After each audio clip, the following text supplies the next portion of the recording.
السلام علیکم ورحمۃ اللہ وبرکاتہ۔ آج کی اس ویڈیو میں، آج کے اس بلاگ میں ہم رسول اللہ صلی اللہ علیہ وسلم کے نواسے اور جنتی نوجوانوں کے سردار حضرت حسین رضی اللہ تعالی عنہ کی مبارک زندگی، ان کا بچپن، ان کی ولادت، ان کا لڑکپن، ان کی جوانی اور پھر شہادت سے ہمیں کیا سبق ملتا ہے۔ آج کی ویڈیو کو آخر تک دیکھیں۔ چند حقائق، چند اعتراضات اور چند ضروری باتیں آپ کے سامنے رکھوں گا تاکہ حضرت حسین رضی اللہ تعالیٰ عنہ کی زندگی بھی اور حضرات صحابہ کرام کے ساتھ تعلق بھی اور آپس میں محبت اور رشتہ داریاں بھی آپ کو سمجھ آ سکیں۔ آج آپ کو بہت ساری غلط باتیں حضرت حسین رضی اللہ تعالیٰ عنہ اور صحابہ کرام، خاص طور پر خلفائے راشدین حضرت ابوبکر صدیق، حضرت عمر فاروق رضی اللہ تعالیٰ عنہ، عثمان غنی رضی اللہ تعالیٰ عنہ اور امیر معاویہ رضی اللہ تعالیٰ عنہ کے حوالے سے بتائی جاتی ہیں۔ تو آج کی اس ویڈیو میں آپ کو بہت ساری باتیں معلوم ہوں گی، اس ویڈیو کو مکمل دیکھیں۔ لیکن حضرت حسین رضی اللہ تعالیٰ عنہ کی ولادت 5 شعبان 4 ہجری میں مدینہ منورہ میں ہوتی ہے، اور حضرت حسین رضی اللہ تعالیٰ عنہ رسول اللہ صلی اللہ علیہ وسلم کے نواسے ہیں، اور حضرت فاطمہ الزہرا رضی اللہ تعالیٰ عنہ جو نبی کی سب سے چھوٹی صاحبزادی ہیں، ان کے بطن سے پیدا ہوئے، اور حضرت علی المرتضیٰ رضی اللہ تعالیٰ عنہ شیر خدا یہ ان کے والد ہیں۔ حضرت حسین رضی اللہ تعالیٰ عنہ سے بچپن سے ہی آپ صلی اللہ علیہ وسلم کو بے حد محبت تھی۔ آپ صلی اللہ علیہ وسلم کی محبت اور شفقت کا مرکز رہے۔ آپ صلی اللہ علیہ وسلم انہیں کبھی اپنے کندھوں پر بٹھاتے، کبھی آپ صلی اللہ علیہ وسلم انہیں گود میں اٹھا لیتے، آپ صلی اللہ علیہ وسلم انہیں پیار کرتے، ان سے کھیلتے۔ اور حضرت حسین رضی اللہ تعالیٰ عنہ آپ صلی اللہ علیہ وسلم جب لیٹے ہوتے، آرام فرماتے، آپ صلی اللہ علیہ وسلم کے اوپر آپ کے سینے پر چڑھ جاتے تھے، بیٹھ جاتے تھے۔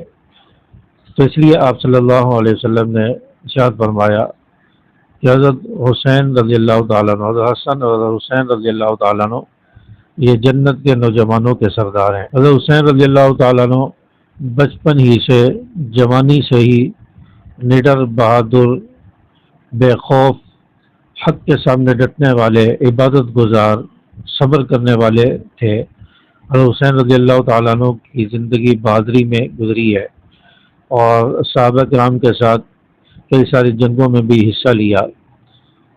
حضرت حسین رضی اللہ تعالیٰ عنہ سے صحابہ کرام کو بھی محبت تھی۔ آپ صلی اللہ علیہ وسلم کی وفات کے بعد حضرت ابوبکر صدیق رضی اللہ تعالیٰ عنہ حضرت حسین رضی اللہ تعالیٰ عنہ سے بے حد محبت فرماتے تھے۔ ایک مرتبہ حضرت علی رضی اللہ تعالیٰ عنہ کو حضرت ابوبکر صدیق رضی اللہ تعالیٰ عنہ نے راستے میں آتے ہوئے دیکھا، اور حضرت علی رضی اللہ تعالیٰ عنہ کی گود میں ایک بچہ تھا، حضرت حسین رضی اللہ تعالیٰ عنہ، اور ایک بچہ آپ کے ساتھ پیدل تھا۔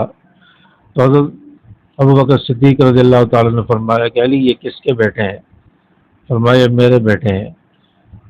تو حضرت ابوبکر صدیق رضی اللہ تعالیٰ نے فرمایا کہ یہ بیٹے تو آپ کے ہیں، لیکن شباہت میں، چلنے میں آپ صلی اللہ علیہ وسلم کے مشابہ ہیں۔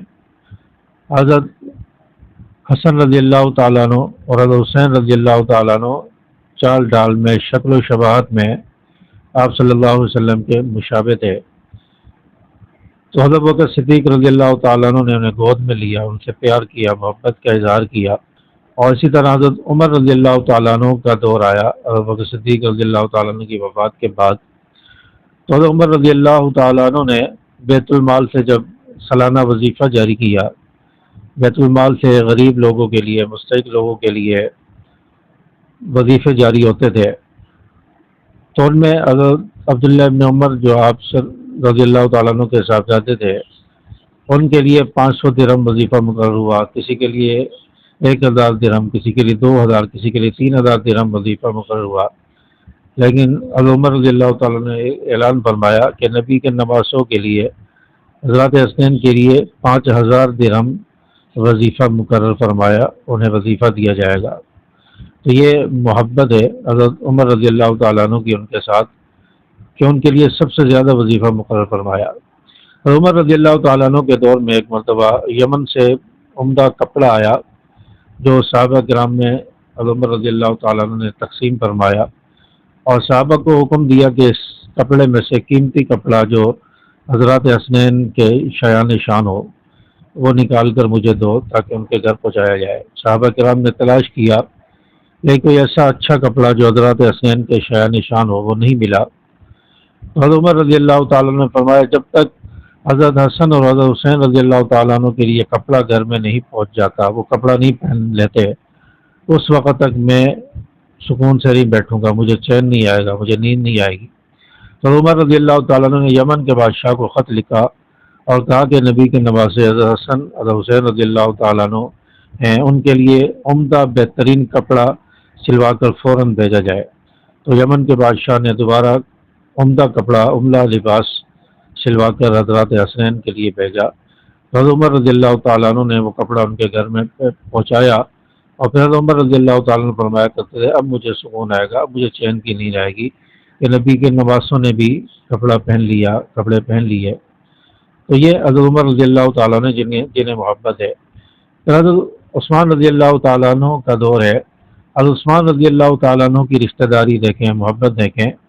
حضرت عثمان رضی اللہ تعالیٰ عنہ نے اپنے صاحبزادوں کے لیے حضرت حسن اور حضرت حسین رضی اللہ تعالیٰ عنہ کی بیٹیوں کے رشتے لیے، ان سے رشتے کیے اپنے صاحبزادوں کے۔ لیکن صاحبزادوں کے رشتے اور بچوں کے رشتے انسان وہاں کرتا ہے جن سے جان پہچان ہو، جن سے دوستی ہو، جن سے تعلق ہو، محبت ہو، جو گھر اچھے ہوں، ان سے انسان رشتے کرتا ہے۔ تو عثمان رضی اللہ تعالیٰ عنہ کو حضرت علی رضی اللہ تعالیٰ عنہ اور حضرت فاطمہ زہرا رضی اللہ تعالیٰ عنہ کے گھرانے سے محبت دی، اس لیے تو اپنے بچوں کے رشتے بھجوائے اور کہا کہ مجھے آپ کی بیٹیوں کے صاحبزادیوں کے رشتے اپنے بچوں کے لیے چاہیے، اور رشتہ طے ہو گیا۔ اور حضرت عثمان رضی اللہ تعالیٰ عنہ کے دو صاحبزادوں کی شادیاں حضرت حسن اور حسین رضی اللہ تعالیٰ عنہ کی بیٹیوں کے ساتھ ہوئی ہے۔ یہ محبت کی نشانی ہے۔ حضرت حسین رضی اللہ تعالیٰ عنہ، حضرت عمر رضی اللہ تعالیٰ عنہ، حضرت ابوبکر صدیق رضی اللہ تعالیٰ عنہ ان کی خلافت کے دور میں ان کے ہاتھ پر بیعت کی، ان کی خلافت کو تسلیم کیا اور ان کے پیچھے نمازیں پڑھتے رہے۔ ابوبکر صدیق رضی اللہ تعالیٰ عنہ کا دور خلافت، ان کے پیچھے نمازیں پڑھی۔ حضرت عمر رضی اللہ تعالیٰ عنہ کے دور خلافت میں ان کے پیچھے نمازیں پڑھتے رہے۔ حضرت عثمان رضی اللہ تعالیٰ عنہ کے پیچھے نمازیں پڑھتے رہے۔ پھر حضرت علی رضی اللہ تعالیٰ عنہ تو ان کے والد تھے، ان کے پیچھے بھی نمازیں پڑھتے رہے۔ پھر حضرت علی رضی اللہ تعالیٰ عنہ کے بعد چونکہ خلافت حضرت حسن رضی اللہ تعالیٰ عنہ کو مل گئی، جو علی رضی اللہ تعالیٰ عنہ کے بڑے صاحبزادے ہیں، انہیں خلافت مل گئی۔ پھر بعد میں جا کر انہوں نے حضرت امیر معاویہ رضی اللہ تعالیٰ عنہ کے سپرد اپنی خلافت کر دی اور حضرت امیر معاویہ رضی اللہ تعالیٰ عنہ کے ہاتھ پر بیعت کر لی اور کہا کہ آج کے بعد آپ کو ہم اپنا خلیفہ، اپنا امام مانیں گے۔ تو یہ ہے حضرات حسنین رضی اللہ تعالیٰ عنہ۔ ان کی حضرات صحابہ کرام خلفائے راشدین کے ساتھ محبت کا انداز دیکھیں، تعلق دیکھیں۔ اور حضرت بکر صدیق رضی اللہ تعالیٰ عنہ کو اتنی محبت تھی کہ جب حضرت حسن رضی اللہ تعالیٰ عنہ، حضرت حسین رضی اللہ تعالیٰ عنہ کی ولادت کا وقت آیا تو داعیہ کے فرائض سر انجام کے لیے جو عورت آپ کے پاس پہنچی ہیں، جن کو حضرت بکر صدیق رضی اللہ تعالیٰ عنہ نے حضرت فاطمہ زہرا رضی اللہ تعالیٰ عنہ کے پاس بھیجا، وہ آپ کی بیوی حضرت بکر صدیق رضی اللہ تعالیٰ عنہ کی بیوی اسماء بنت عمیس تھیں۔ یہ وہ اسماء بنت عمیس ہیں جو حضرت علی رضی اللہ تعالیٰ عنہ کے بڑے بھائی حضرت جعفر طیار رضی اللہ تعالیٰ عنہ کے نکاح میں تھیں۔ جب ان کی جنگ موتا میں شہادت ہو جاتی ہے، یہ بیوہ ہو جاتی ہے، حضرت علی رضی اللہ تعالیٰ عنہ ان کا نکاح ابو بکر صدیق رضی اللہ تعالیٰ عنہ سے کروا دیتے ہیں۔ لیکن ابو بکر صدیق رضی اللہ تعالیٰ عنہ سے حضرت علی رضی اللہ تعالیٰ عنہ کو کتنی محبت ہے۔ آج یہ کہا جاتا ہے کہ خلافت چھین لی، آپس میں لڑائی تھی، غصب کر لی، یہ کر لیا، تو اگر یہ تھا تو آپ حضرت علی رضی اللہ تعالیٰ عنہ اپنی بیوہ بھابھی کا نکاح حضرت ابو بکر صدیق رضی اللہ تعالیٰ عنہ سے کیوں کرواتے ہیں؟ اگر لڑائی تھی تو ابو بکر صدیق رضی اللہ تعالیٰ عنہ اپنی بیوی اسماء بنت عمیس کو کیوں حضرت علی رضی اللہ تعالیٰ عنہ کے پاس ان کے گھر میں بھیجتے، حضرت فاطمہ زہرا رضی اللہ تعالیٰ عنہ کے پاس بھیجتے؟ یہ آپس میں محبت کی علامت ہے، آپس میں تعلق اور نسبتیں ہیں۔ تو یہی اسماء بنت عمیس جو حضرت جعفر طیار رضی اللہ تعالیٰ عنہ کی بیوی ہیں، بیوہ ہونے کے بعد علی رضی اللہ تعالیٰ عنہ نے ابو بکر صدیق رضی اللہ تعالیٰ عنہ سے نکاح کروایا کہ ابو بکر صدیق رضی اللہ تعالیٰ عنہ کی وفات کے بعد یہ پھر بیوہ ہو گئیں، پھر علی رضی اللہ تعالیٰ عنہ نے ان سے نکاح کیا۔ تو یہ ہے خاندان نبوت، اس طرح ان کی آپس میں محبتیں ہیں، آپس میں تعلق ہے۔ آج لڑائی بتائی جاتی ہے، آج یہ کہا جاتا ہے عمر رضی اللہ تعالیٰ عنہ نعوذ باللہ حضرت فاطمہ الزہرا رضی اللہ تعالیٰ عنہ کے گھر کا دروازہ توڑ دیا، حضرت ابو بکر صدیق نے باغ فدق کو غصب کر لیا جو حضرت فاطمہ الزہرا کا حق تھا، حالانکہ وہ حق نہیں تھا۔ آپ صلی اللہ علیہ وسلم فرما دیا کہ نبی اپنی وراثت میں مال و دولت چھوڑ کر نہیں جاتے، بلکہ علم چھوڑ کر جاتے ہیں، دین چھوڑ کر جاتے ہیں، اولاد کے لیے کچھ نہیں چھوڑا، اور فرمایا کہ میرا جو باغ ہے اس کو صدقہ کر دیا جائے۔ تو یہ آپ صلی اللہ علیہ وسلم نے فرمایا، تو اس لیے حضرت فاطمہ الزہرا رضی اللہ تعالیٰ عنہ کو ابو بکر صدیق رضی اللہ تعالیٰ عنہ نے بتا دیا، نبی کا فرمان سنا دیا، حضرت فاطمہ الزہرا مطمئن ہو گئی، چلی گئیں، پھر کبھی مطالبہ نہیں کیا۔ تو اس طرح جھوٹے پروپیگنڈے، جھوٹی باتیں پھیلائی جاتی ہیں۔ تو حضرت حسین رضی اللہ تعالیٰ عنہ ان حضرات کی آپس میں محبتیں ہیں، آپس میں تعلق ہے، آپس میں نسبتیں ہیں، اور یہاں تک کہ جو لڑائی بتائی جاتی ہے حضرت فاطمہ الزہرا ابو بکر صدیق رضی اللہ تعالیٰ عنہ کے درمیان باغ کے مسئلے پر، تو حضرت ابو بکر صدیق رضی اللہ تعالیٰ عنہ وہ ہیں کہ جنہوں نے اپنی بیوی حضرت اسماء بنت عمیس رضی اللہ تعالیٰ عنہ کو فاطمہ الزہرا رضی اللہ تعالیٰ عنہ کے آخری وقت میں ان کے پاس بھیجا، پھر ان کے انتقال کے بعد ان کی تجہیز و تکفین اور ان کو کفن پہنانا، ان کو غسل دینا، یہ اسماء بنت عمیس رضی اللہ تعالیٰ عنہ نے کیا۔ اور پھر حضرت فاطمہ الزہرا رضی اللہ تعالیٰ عنہ کا جنازہ حضرت ابوبکر صدیق رضی اللہ تعالیٰ عنہ نے پڑھایا۔ حضرت علی رضی اللہ تعالیٰ عنہ سے کہا کہ آپ جنازہ پڑھائیں، ولی کا حق ہوتا ہے۔ تو حضرت ابوبکر صدیق رضی اللہ تعالیٰ عنہ کو حضرت علی رضی اللہ تعالیٰ عنہ نے فرمایا کہ ابو بکر، میں نے نبی کا فرمان میرے سامنے ہے، جہاں ابو بکر موجود ہوں وہاں کوئی اور مصلی پر نہ آئے، نماز نہ پڑھائے، تو میرے سامنے یہ فرمان نبی کا آ گیا، تو اس لیے آپ ہی جنازہ پڑھائیں۔ تو حضرت ابو بکر صدیق رضی اللہ تعالیٰ عنہ نے جنازہ پڑھایا۔ تو حضرت فاطمہ الزہرا رضی اللہ تعالیٰ عنہ کا گھرانہ، خاندان، اہل بیت کے ساتھ صحابہ کا تعلق، نسبت، رشتہ داریاں، آپس میں محبتیں آپ دیکھ لیں۔